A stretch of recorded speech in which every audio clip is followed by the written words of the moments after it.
Assalamualaikum warahmatullahi wabarakatuh. Ini pertanyaan dari Lampung. Afwan Ustaz, Ana sudah 2 kali gagal menikah. Apakah yang harus saya lakukan untuk memilih calon istri yang selanjutnya? Selanjutnya, Masya Allah, apakah harus saya serahkan kepada orang tua saya sepenuhnya atau saya mencari sendiri? Baik, mana yang lebih baik? Alhamdulillah. Baik, ada yang mau jawab? Ya, tidak usah ngarang ya, karena kita fokusnya pada Al-Quran, kita kembalikan pada Al-Quran. Silahkan Anda catat dulu dalilnya. Pertama, Quran surah ke-24 An-Nur ayat ke-26. Ikhtiarnya ada di Quran surah ke-49 ayat 13. Ayat 13. Baik, perhatikan kalimat Qurannya. Lihat hukum Allahnya ya.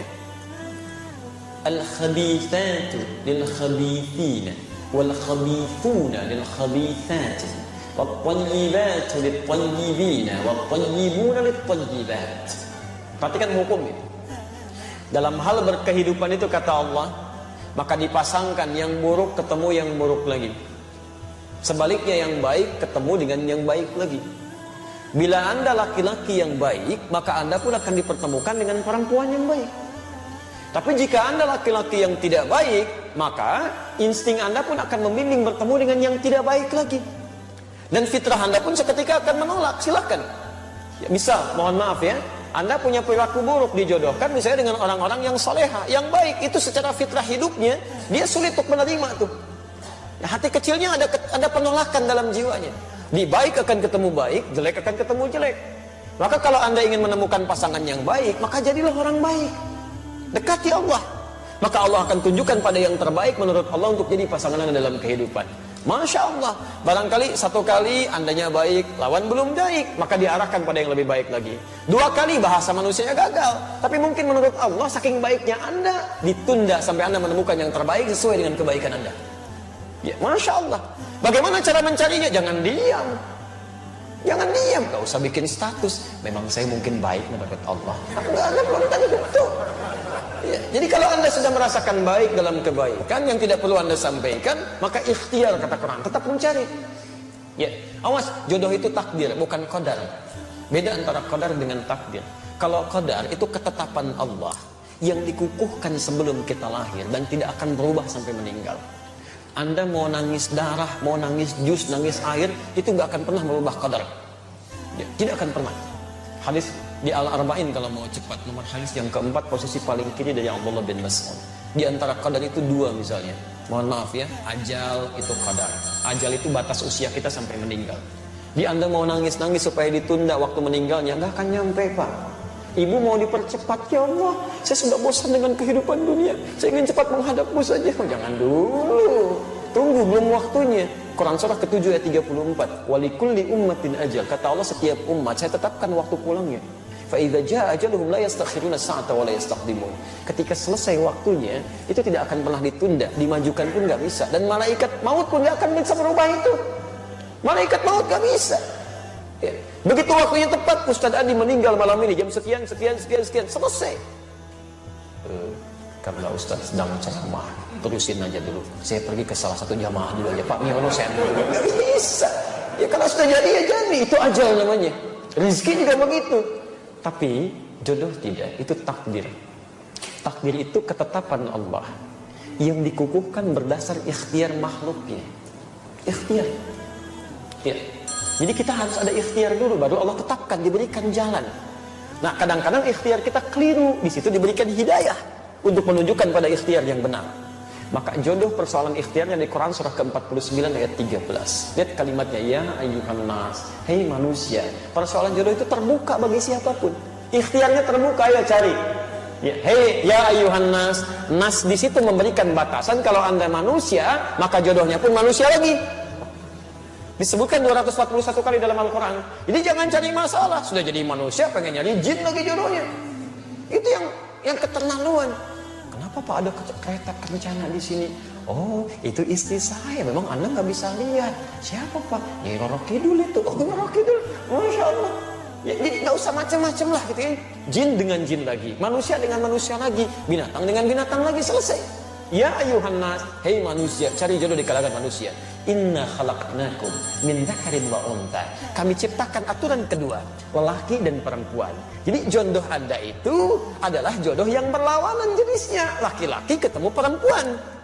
Hati-hati, ini aturan umum ini. Jadi nggak bisa kalau ada laki-laki ketemu laki-laki, bukan jodoh namanya.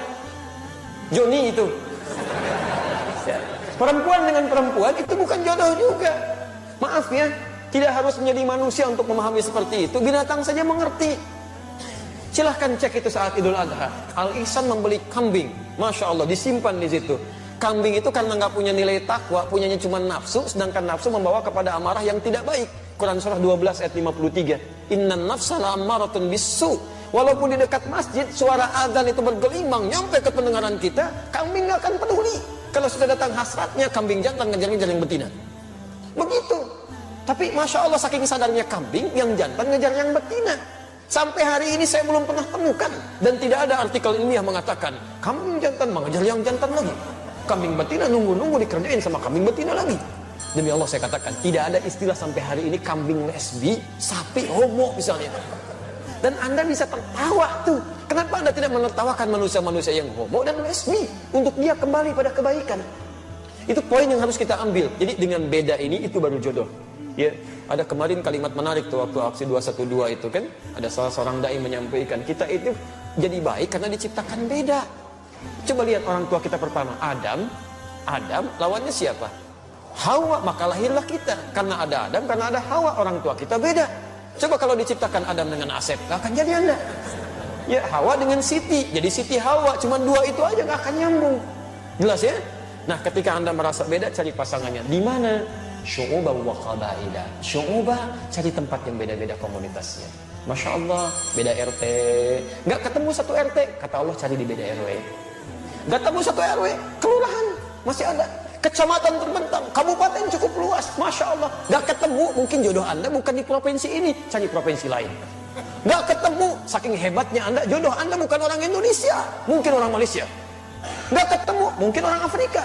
Cari itu sampai ke ujung bumi, masih ada. Bahkan waqabail, mungkin RT-nya sama tapi sukunya mungkin beda. Kamu nyari di suku ini, kata Allah bukan yang ini jodoh kamu, mungkin cari di yang lain, cari sampai dengan ketemu. Masa iya semuka bumi nggak ada yang cocok dengan Anda? Masya Allah. Kalau nggak cocok mungkin bidadari jodoh Anda itu ya. Tunggu itu sampai dengan kebaikan-kebaikan tercipta. Insya Allah diberikan kebaikan-kebaikan sepanjang ada ikhtiar di situ. Tapi ingat, aturan ikhtiar itu diikat dengan nilai terakhir. Inna akramakum indallahi atqakum. Yang terbaik di sisi Allah bukan yang menghadirkan suasana mencari jodoh dengan cara yang buruk, tapi dengan cara yang takwa. Ta'aruf itu, kenali dengan baik, lihat batas-batas agama, jangan langgar itu. Ada setan itu, hati-hati. Setan hati-hati. Ya, setan rumah tangga itu, bahkan dia menggoda sebelum Anda disatukan. Namanya dasim. Perempuannya disebut dasim, itu Anda yang tahu. Ya. Itu isyarat godaannya di Quran surah kedua ayat 102, posisi paling kiri itu, di pertengahan, dari atas sampai ke tengah itu. Ya, yufarriquna bihi bainal mar'i waz zawji. Setan ini tugasnya memecah belah kehidupan rumah tangga. Alhamdulillah. Kalau sudah menikah, tapi kalau belum menikah, Pak, Ibu, itu dibuat bermaksiat. Dibuat bermaksiat. Silahkan cek. Akad belum dilangsungkan, lamaran aja belum, tiba-tiba dibuat saling dekat supaya maksiat, naik beca. Sebeca berdua, seakan-akan beca milik bersama, tukang beca nggak ada, itu jalan aja gitu. Tapi setelah menikah, Allahu Akbar, dibuat pecah tuh. Ya supaya maksiat aja. Nggak ada yang paling buruk kecuali pasangan masing-masing. Nyampe. Masya Allah, yang lain jadi baik. Pada suami, pasangan sendiri, istri sendiri, kalimat-kalimat jadi berubah. Pak, ngantar anak dulu ya, istrinya. Ya udah sana, istri orang. Ngantar anak Bu, Masya Allah, lembutnya luar biasa. Ya, Pak, nih makanan udah siap, ini tehnya, ini kopinya. Ya udah mah, suami orang, teh apa kopi Pak? Masya Allah gitu ya, lembut sekali. Bisa nggak dipraktekkan dalam kehidupan itu? Itu tidak mudah kalimat demikian. Ya, jadi nah itu yang kiranya bisa dihadirkan teman-teman sekalian. Silahkan ikhtiar.